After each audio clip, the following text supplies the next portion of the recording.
Ao Senhor. Ó Pai querido, a palavra diz aonde está um em teu nome, o Senhor faz presente.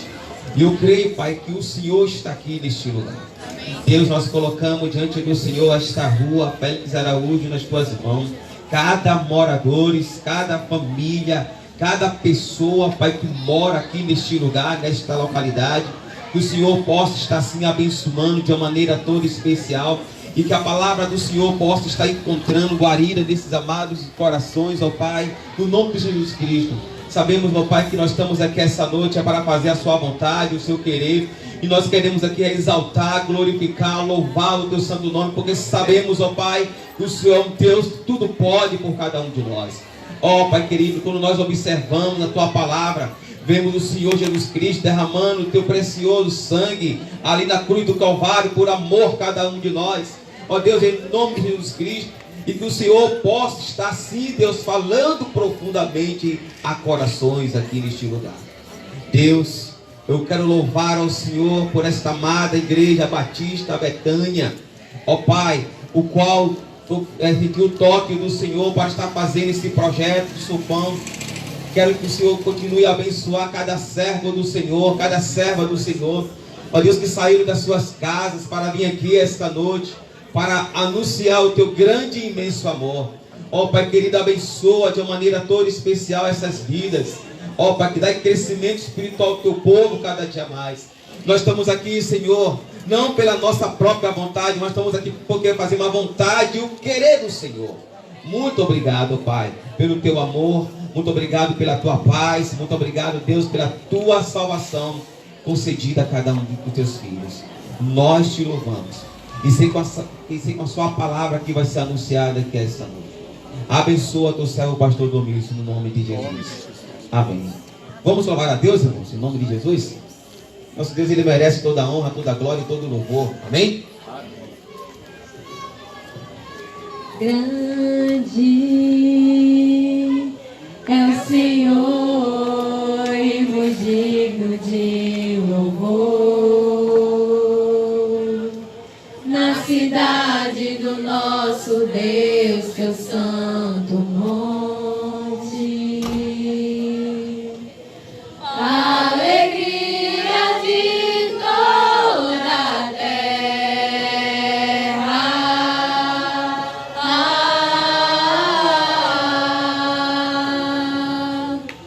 grande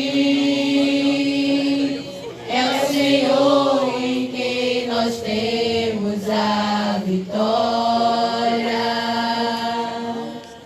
que nos ajuda contra o inimigo. Por isso diante dele nos prostramos e adoramos.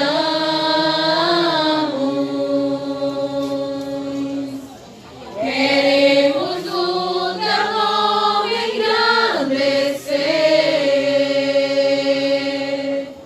e agradecer-te por sobre nossas vidas. Confiamos em teu infinito amor,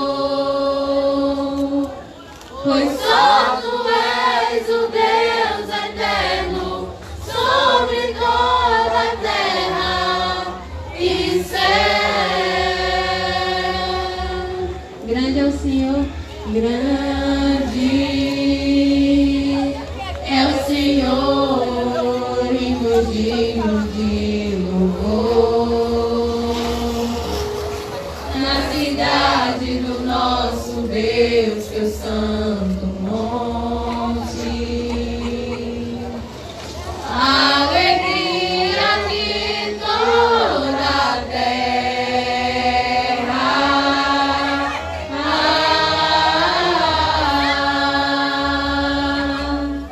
grande é o Senhor em quem nós temos a vitória, que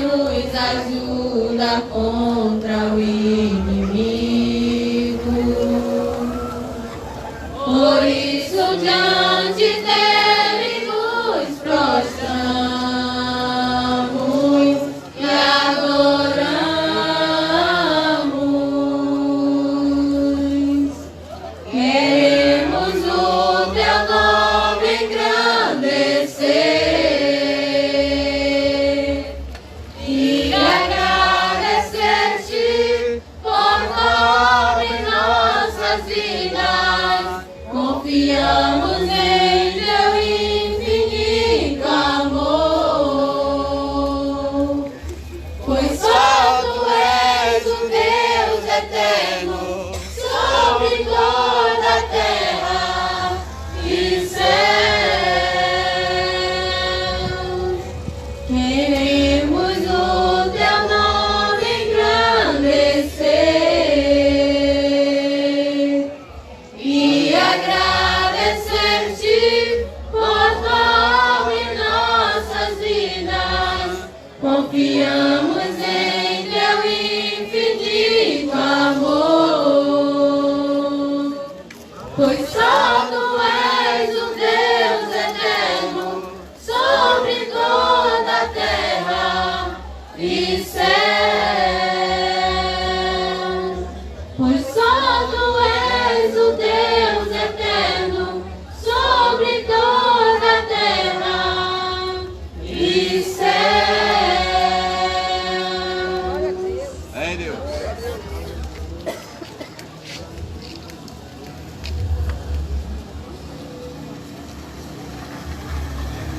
Deus enviou seu Filho amado para nos salvar e perdoar. Na cruz morreu por meus pecados, mas ressurgiu e vivo com o Pai está, porque Ele vive. Posso crer no amanhã, porque Ele vive. Temor não há, mas eu pensei, eu sei que a minha vida está nas mãos do meu Jesus, que vive está. E quando enfim chegar a hora em que a morte enfrentarei, sem medo então terei vitória, verei na glória o meu Jesus, que vive está, porque Ele vive. Posso crer no amanhã, porque Ele vive. Temor não há, mas eu pensei, eu sei que a minha vida está nas mãos do meu Jesus, que vive está. Está nas mãos do meu Jesus, que vive está. Está nas mãos do meu Jesus, que vive está.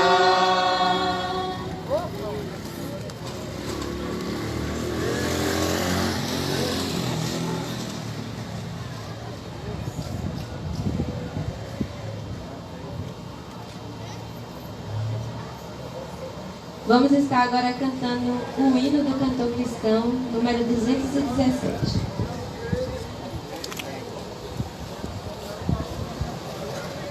Número 217.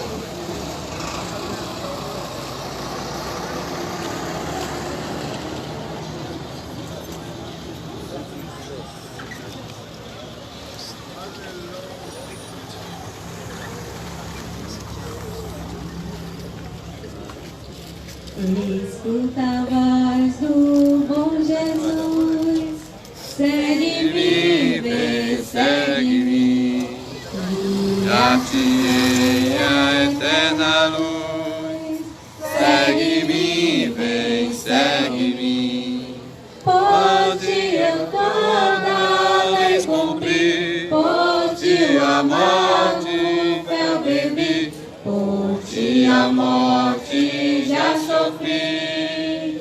Segue-me, vem, segue-me, liberto dos pecados teus, segue-me, vem, segue-me, guia-te aos altos céus, segue-me, vem, segue-me.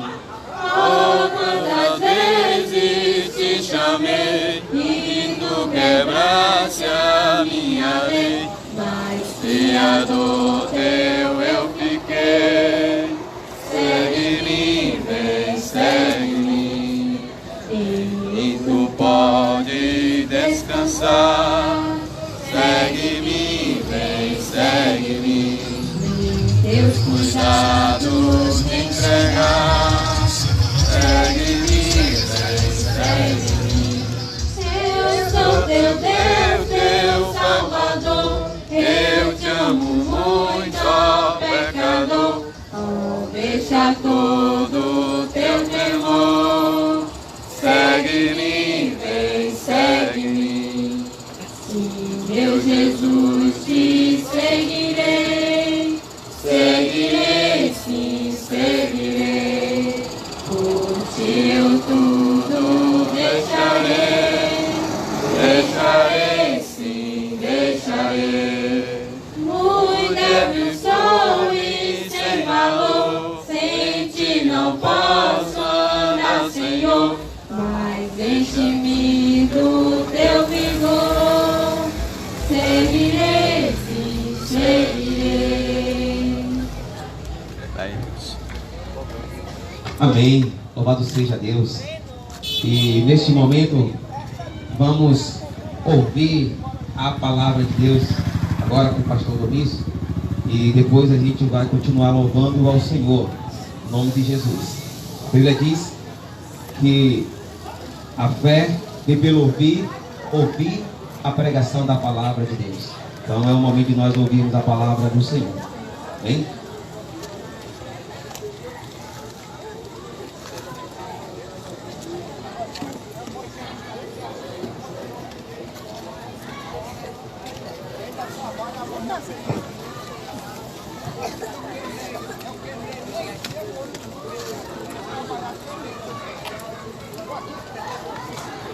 Eu quero saudar a todos, os amigos, os irmãos da Igreja Batista Betânia, com a graça e com a paz de nosso Senhor e Salvador Jesus Cristo. Amém? Estou me engasgando aqui agora. É uma satisfação muito grande poder compartilhar com os irmãos e também com os moradores dessa localidade a palavra de Deus, a qual Ele tem colocado em nossas mãos, em nossa vida, no nosso coração, para a gente divulgar as boas novas do Evangelho. Enquanto muitas pessoas estão agora se divertindo, outras estão escutando a palavra de Deus.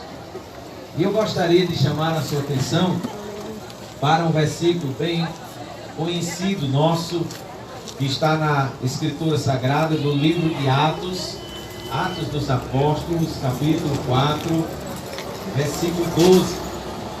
Esse versículo é bem conhecido e eu acredito também que apropriado para essa oportunidade, para a ocasião. Nós vamos pensar sobre esse versículo hoje à noite. Eu gostaria de desafiar todas as pessoas que estão ouvindo a pegar a sua Bíblia em sua casa e poder também acompanhar conosco esta leitura. Atos capítulo 4, verso 12, que diz assim: e não há salvação em nenhum outro, porque abaixo do céu não existe nenhum outro nome dado entre os homens pelo qual importa que sejamos salvos. Deus, na sua misericórdia e bondade, aplica a sua palavra em nosso coração, de maneira que a entendamos e também a coloquemos em prática em nossa vida.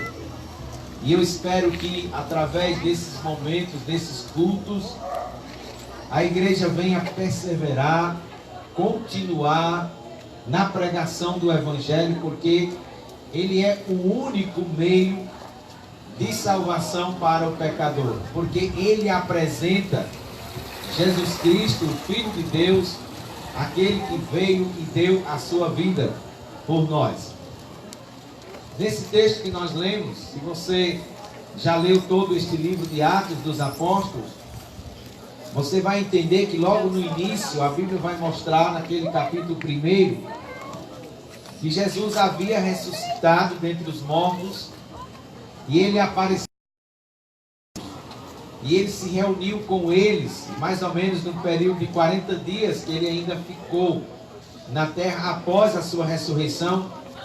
Ele deu algumas instruções para os seus discípulos, dizendo que eles seriam testemunhas dele, tanto em Jerusalém, Judeia, Samaria e até os confins da terra.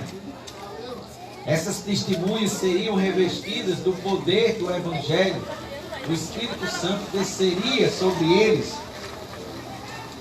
e assim daria a condição para que aqueles discípulos do Senhor Jesus Cristo pudessem divulgar a sua palavra a todas as criaturas em todos os lugares da terra. Esse poder seria a presença do Espírito Santo de Deus na vida daqueles servos de Deus. No capítulo 2 de Atos, ele vai registrar isso, que eles estavam reunidos e num determinado momento o Espírito Santo veio sobre eles e ele possuiu os seus discípulos. Ele veio para habitar, cumprindo assim uma promessa do Antigo Testamento, em que Deus dizia que ele derramaria o seu Espírito Santo sobre toda a carne no fim dos dias. E após esse momento, os discípulos agora eles começaram a pregar o Evangelho. Atos capítulo 2, o apóstolo Pedro está em Jerusalém com os demais e ele prega para uma multidão. E naquela ocasião mais de 3.000 pessoas entenderam o propósito pelo qual Jesus Cristo veio a este mundo, para salvar o pecador da condenação eterna. E aí a igreja nasce no capítulo 2 de Atos dos Apóstolos. Nessa divulgação do Evangelho, capítulo 3 de Atos, os apóstolos Pedro e João, a Bíblia diz que eles subiam ao templo para a hora da oração. E quando eles estavam entrando no templo, a Bíblia diz que havia um homem que desde nascença estava pedindo esmola na porta do templo, todos os dias. E aí quando Pedro e João entravam no templo, a Bíblia diz que ele estendeu a mão pedindo alguma coisa para Pedro e João. Eles disseram: nós não temos prata nem ouro, mas o que nós temos nós te damos. Em nome de Jesus Cristo, o Nazareno, levanta-te e anda. Imediatamente aquele homem se levantou, ficou de pé e começou a andar. E a Bíblia diz que ele entrou no templo louvando a Deus com Pedro e João naquela ocasião. E todo o povo ficou admirado com aquele feito. É esse Jesus de Nazaré que a Igreja Batista Betânia está anunciando nesta cidade, nesta localidade, todas as semanas, através dos seus trabalhos que ela tem feito, para mostrar ao povo que o mesmo Jesus que salvou a muitos no passado é o mesmo que está salvando hoje também pessoas nos dias atuais. E o capítulo 3 vai registrar isso. E naquela ocasião ainda diz a palavra de Deus que o povo, ficando admirado e pasmado com o que aconteceu, pois eles conheciam aquele homem que estava ali na porta do templo pedindo esmola, sabiam que ele não andava, ele tinha um problema de nascença, Ele era aleijado, ele não tinha os pés direitos. Então, o povo veio para perto de Pedro e olhando para Pedro começaram a admirá-lo, achando que Pedro fosse alguma figura extraordinária, importante demais. Assim como tem algumas pessoas na nossa atualidade. Aquela pessoa que chega num lugar e chama a atenção. Todo mundo quer um autógrafo. Então começaram a dar uma olhada para Pedro. E Pedro, percebendo, disse: vocês não devem pensar que pelo nosso próprio esforço ou poder nós damos ou demos a esse homem a cura do seu problema. Mas foi pelo nome de Jesus Cristo, o Filho de Deus, o Nazareno, aquele que vocês crucificaram há pouco tempo. Ele ressuscitou dentre os mortos, porque Deus, o Todo-Poderoso, estava com ele. E assim o tirou da morte, para poder salvar o pecador perdido. No capítulo 4 de Atos dos Apóstolos, onde nós chegamos, onde nós lemos do verso 12, por causa daquele feito, aquele homem, levantou-se uma perseguição contra a igreja do Senhor Jesus Cristo. É a primeira perseguição registrada à igreja do Senhor Jesus Cristo no Novo Testamento. Então, por causa daquilo, as pessoas começaram a tomar uma inveja dos apóstolos e passaram a persegui-los. E eles prenderam a Pedro e João e tentaram proibir aqueles dois homens de pregar o evangelho. Mas ele disse assim: nós não podemos ficar calados diante das coisas que nós vimos e ouvimos. Nós temos que anunciar este evangelho. Eles estavam convictos de que parar não seria a solução. Tinha que anunciar a palavra de Deus para todas as pessoas. Aí aquelas pessoas ainda perguntaram no capítulo 3 o que deveriam fazer para poder terem os seus pecados perdoados. Pedro disse: vocês devem se arrepender, vocês devem se converter para que os vossos pecados, para que a vossa culpa seja cancelada diante de Deus. Ou seja, a conversão, quando você vê isso nas Escrituras, na Bíblia Sagrada, ela está falando de mudança de comportamento, mudança de atitude, mudança de pensamento, aquilo que nós chamamos de transformação de vidas. É isso que o Evangelho faz, é isso que o Evangelho proporciona para as pessoas. E no capítulo 4, diante das autoridades, Pedro vai mostrar para eles também que não existe, que não há salvação em nenhum outro. E aí ele diz assim: porque debaixo da terra, ou debaixo do céu, ou em cima da terra, como queiram dizer, nós estamos em cima da terra, embaixo do céu, ou seja, aqui onde nós estamos, não existe nenhum nome dado entre os homens. Observe isso: não há nenhum nome dado entre os homens sem Jesus Cristo, pelo qual importa que sejamos salvos. O que ele quer dizer é que só é possível o pecador encontrar o perdão dos seus pecados para a vida eterna unicamente na pessoa de Jesus Cristo. Então, quando nós olhamos para isso, o próprio Jesus Cristo disse em João capítulo 14, verso 6: eu sou o caminho, a verdade e a vida. Ninguém vem ao Pai senão por mim. Ou seja, Jesus estava dizendo que não há outra maneira, outro caminho, outro modo do pecador ser salvo. Ele é a única chance, ele é a única oportunidade. Ele estava dizendo: eu sou o único acesso a Deus, o Pai, é por meu intermédio. Nenhum pecador é capaz de chegar a Deus se não for por Jesus Cristo. Então, nós entendemos muito bem quando o verso 12 diz que não há salvação em nenhum outro, porque abaixo do céu não existe nenhum outro nome dado entre os homens pelo qual importa que sejamos salvos. Ou seja, Se a salvação, e eu acredito que é, somente por meio de Jesus Cristo. Então, por que? Essa é a pergunta. Por que só Ele, somente Jesus Cristo, pode salvar? Pergunta interessante.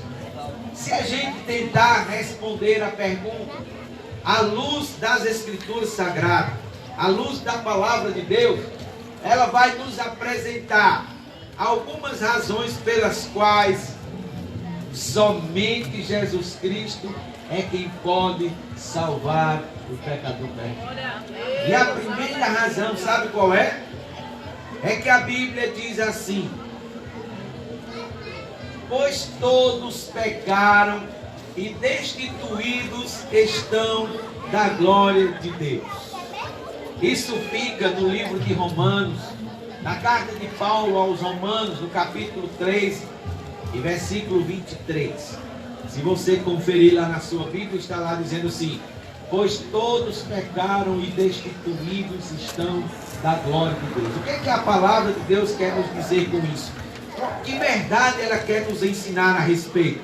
Ela está dizendo, gente, que todos, o pastor Domício, o Edmilson, todas as pessoas que fazem parte da Igreja Batista Betânia, todas as pessoas que fazem parte da Assembleia de Deus, tem um aqui próximo, né?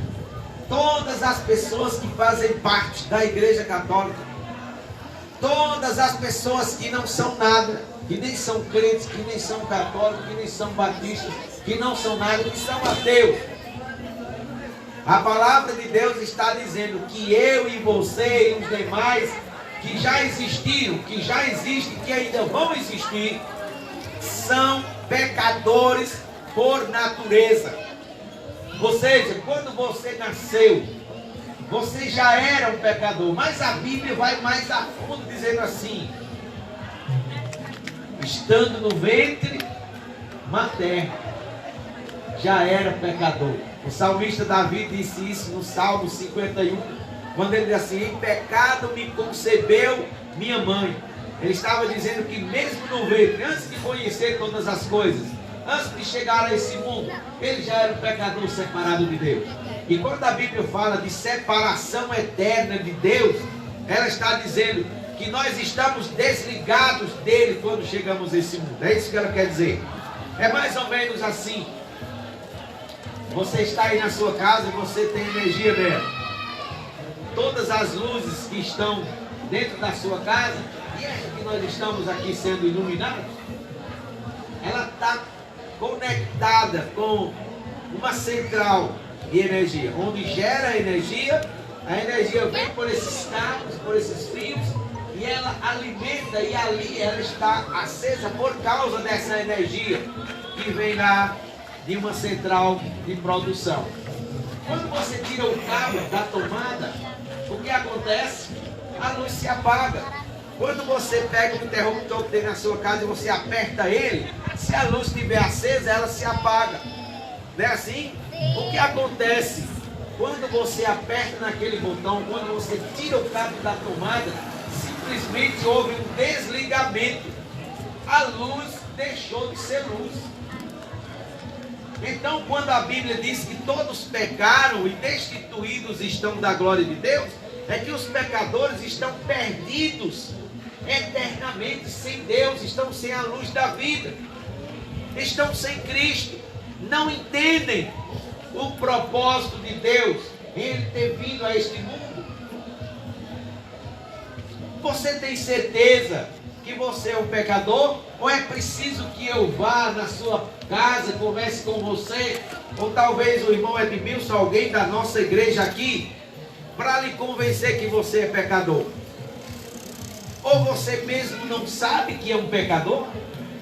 É claro, não precisa ninguém provar para ninguém que é um pecador.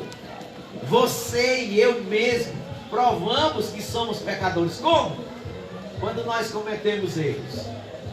Nós cometemos erros todos os dias e assim provamos para nós mesmos que somos pecadores e ao mesmo tempo estamos mostrando para a própria palavra de Deus que nós somos afastados de Deus eternamente. A razão porque Jesus Cristo é o único que pode salvar.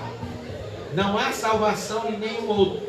É porque esses pecadores, eu e você, nascemos, chegamos a esse mundo condenados ao inferno.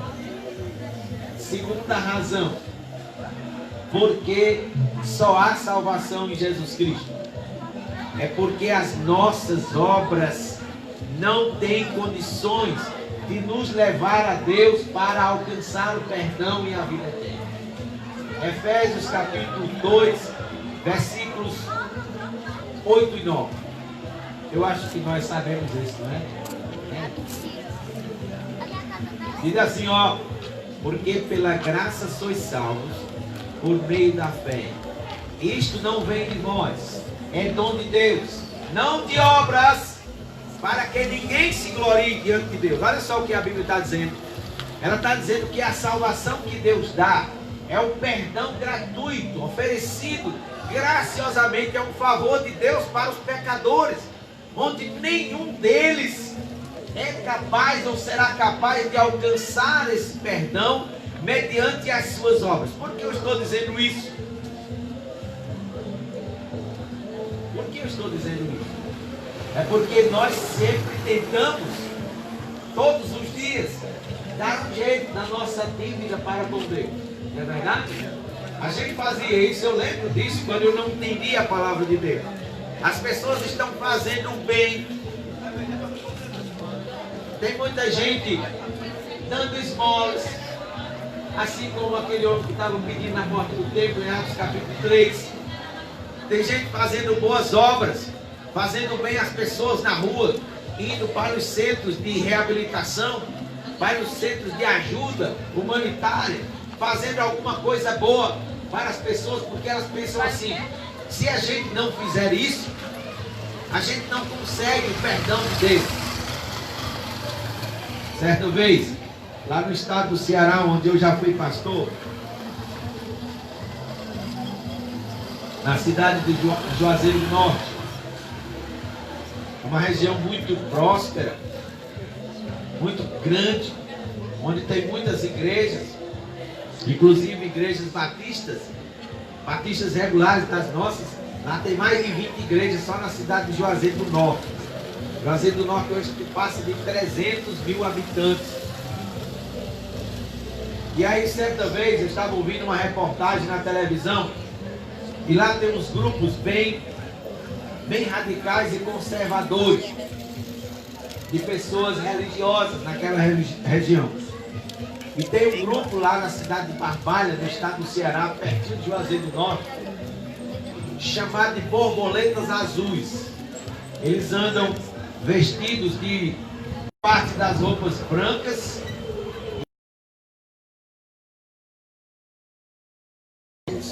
e lá nos cemitérios eles têm uns pequenos chicotes assim, feitos de couro, e na ponta daquele chicote eles têm pequenos pedaços de lâmina de aço. E o que é que eles fazem? Eles começam a chicotear as costas. Eles tiram, eles pegam aqui e vão chicoteando aqui por cima da roupa e batendo aqui. Resultado, aquelas lâminas vão cortando as costas dele. E aí um repórter fazendo a entrevista com o chefe perguntou: por que vocês fazem isso e para quê? Ele disse: porque Jesus fez também isso por nós. Ele sofreu por nós. Ele foi chicoteado por nós. E é preciso fazer para que a gente alcance o perdão dos nossos pecados. O profeta Isaías, no seu livro, no capítulo 64, verso 6, ele diz assim: porque as nossas obras de justiça, ou seja, aquilo que eles faziam de correto, ele vai dizer assim: para Deus é como um trapo de imundícia. Isaías quis mostrar para o povo de sua época que as obras corretas, as coisas boas que eles faziam na tentativa de agradar a Deus e aplacar a sua ira como pecadores, era como se fosse uma fedentina diante de Deus. Não servem para nada. Então a palavra de Deus está mostrando que a segunda razão pela qual só Jesus Cristo pode salvar, não há salvação em nenhum outro, é porque as nossas obras não têm capacidade de nos salvar da condenação eterna. Somente a obra de Jesus Cristo na cruz do Calvário é quem foi e é capaz de apagar todos os nossos pecados. Atos 3:19. Se arrependam, se convertam para que sejam cancelados os vossos pecados. É isso que diz a palavra de Deus. E esse arrependimento está atrelado ao que Cristo fez lá na cruz do Calvário. Uma terceira razão, porque somente Jesus Cristo pode salvar e não há salvação em nenhum outro. É porque Ele é a única esperança para os pecadores perdidos. Ou seja, se somos pecadores, se as nossas obras não podem nos salvar, então nós só temos uma esperança. Ou o pecador apela para Jesus Cristo, o Filho de Deus, ou não tem perdão para ele na eternidade. O pecador precisa entender que acima de tudo ele é um pecador. Sendo pecador, a Bíblia o compara como miserável, como morto, como afastado de Deus, como alguém sem vida, alguém que não consegue enxergar, que não consegue sentir espiritualmente. Então, em outras palavras, uma pessoa perdida é alguém que não tem esperança. Deixa eu contar rapidamente uma história que aconteceu comigo. Eu era criança e eu sou da Paraíba, lá no interior da Paraíba e do Ceará, do Rio Grande do Norte. Eu não sei aqui na Bahia, mas tem muito mel de cana de açúcar feito no engenho. Alguém conhece? Ninguém conhece, né? Teria que ir lá para poder ver. O engenho, já ouviu falar no engenho? Moer cana, fazer rapadura, fazer essas coisas aí de cana de açúcar. Ninguém conhece. Depois eu vou trazer uma aqui para cá, para falar algo para eles conhecerem. Mas veja bem, eu era criança e um vizinho de minha mãe resolveu ir comprar mel no engenho. E ele chamou a mim e o meu irmão. Nós éramos crianças, isso em 79. Eu ia fazer 9 anos. E aí nós ficamos animados. Olha, eu quero levar os 2 meninos comigo. Eu vou comprar o mel e a gente aproveita e traz mel, e traz caldo de cana, traz um monte de coisa aí. Tá certo, só que era tardinha. O engenho ficava próximo de casa, dava mais ou menos 5 a 6 quilômetros de distância. Só que era o caminho que ia para dentro do mato, a vereda, viu? E aí nós fomos, por volta de 4:30 da tarde. E aí quando nós entramos na parte do mato, o senhor que ia com a gente chamava-se Expedito. E aí ele entrou no mato por essa vereda e a gente acompanhou. De repente logo escureceu. 5:30, 6 horas, escureceu.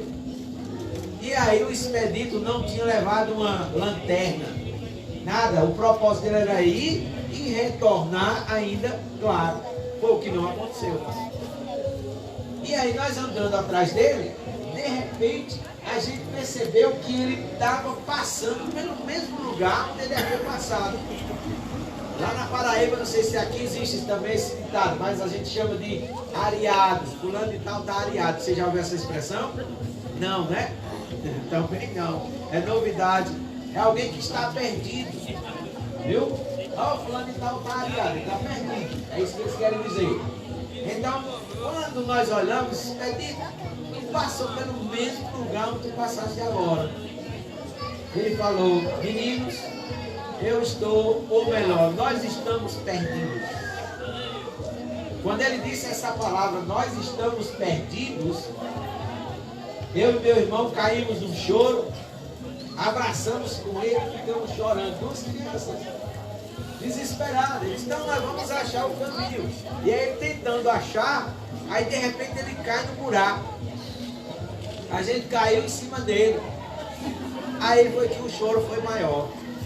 Mato, pelo, terra, desespero. E agora? Naquele choro, quando de repente eu escuto a voz de alguém familiar, de alguém próximo de mim. Quando eu ouvi aquela voz, Domício, irmãos, o meu coração, amigos, o meu coração se alegrou. Sabe por quê? Porque era a voz do meu pai.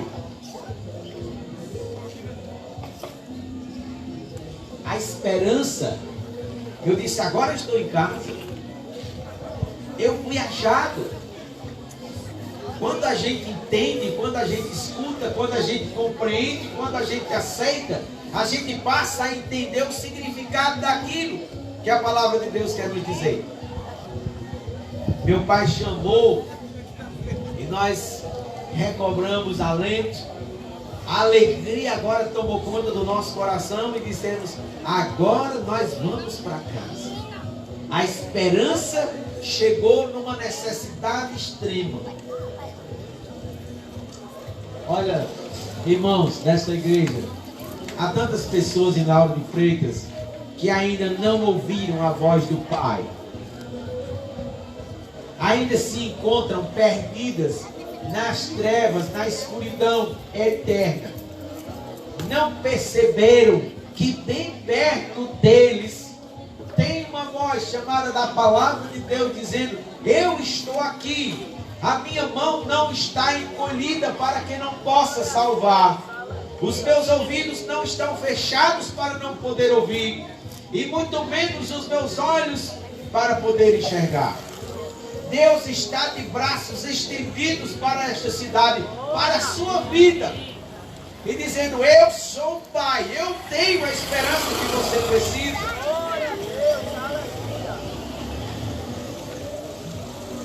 Só falta você ouvir. Foi o que aconteceu comigo naquela noite.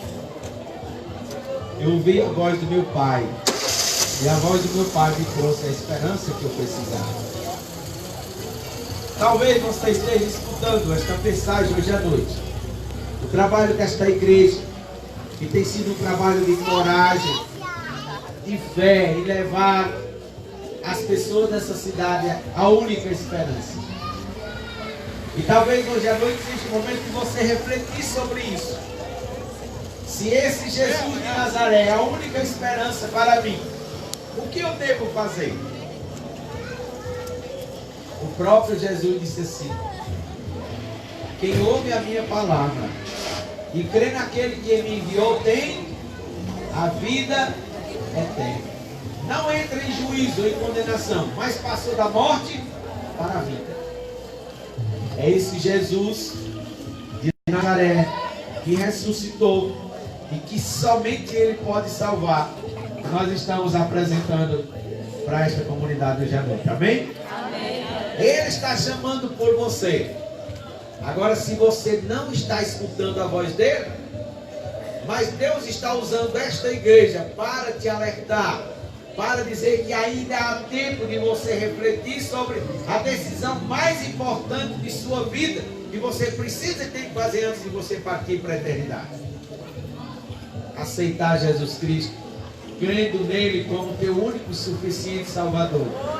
E a promessa dele de esperança: venha, meu filho, eu tenho a vida eterna de presente para te dar. Não tem coisa melhor e mais gloriosa do que essa para pecadores indignos como eu e você. Mas a diferença, eu quero lhe dizer antes de terminar, é que Domício, um determinado tempo de sua vida, ouvindo a palavra de Deus, assim como vocês estão escutando hoje à noite, eu pude compreender que Deus estava me chamando. Irmãos e amigos, como é glorioso quando a gente recebe Jesus, não é verdade?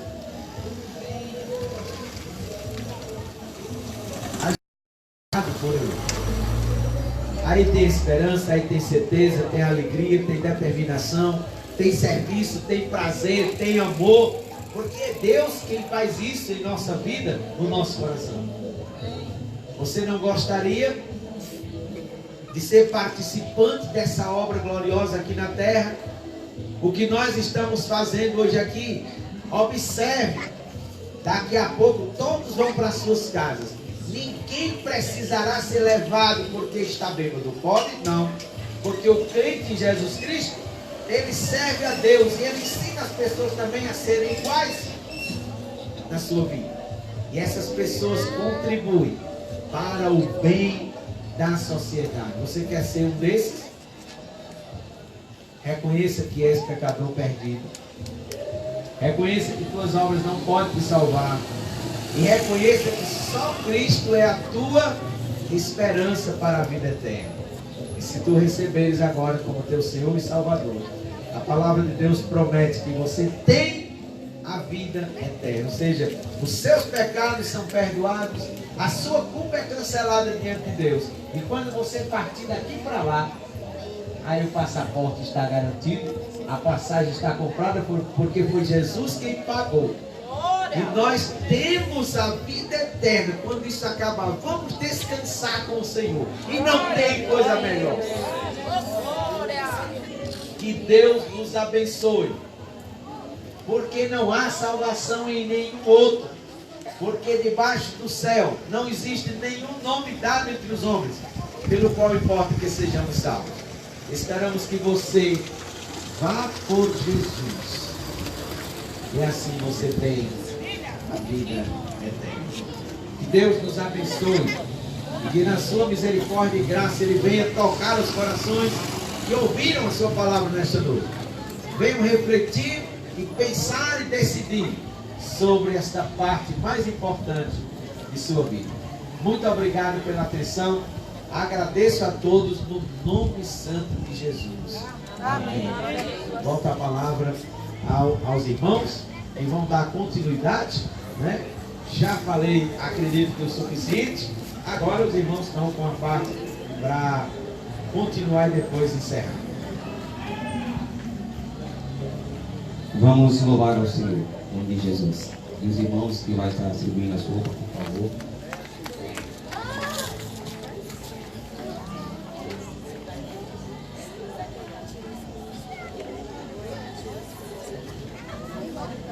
Estamos todos aqui só para louvar ao Senhor, novamente aqui em união. Algo bom pode acontecer, algo bom Deus tem para nós, novamente aqui só para louvar ao Senhor. Estamos todos aqui só para louvar ao Senhor, novamente aqui em união.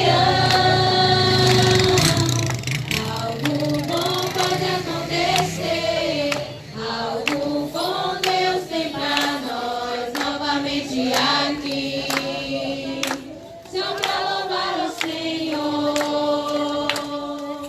Seja onde for, eu louvo cada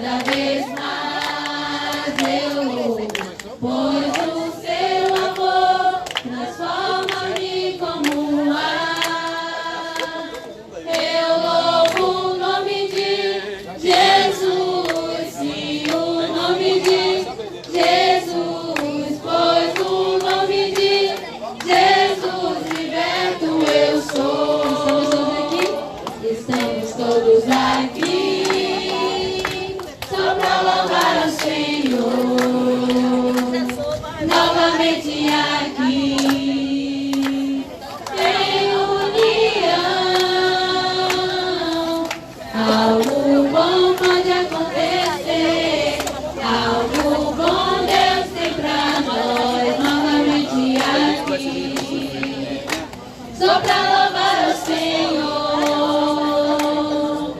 Seja onde for, eu louvo, cada vez mais eu louvo, pois o seu amor transforma.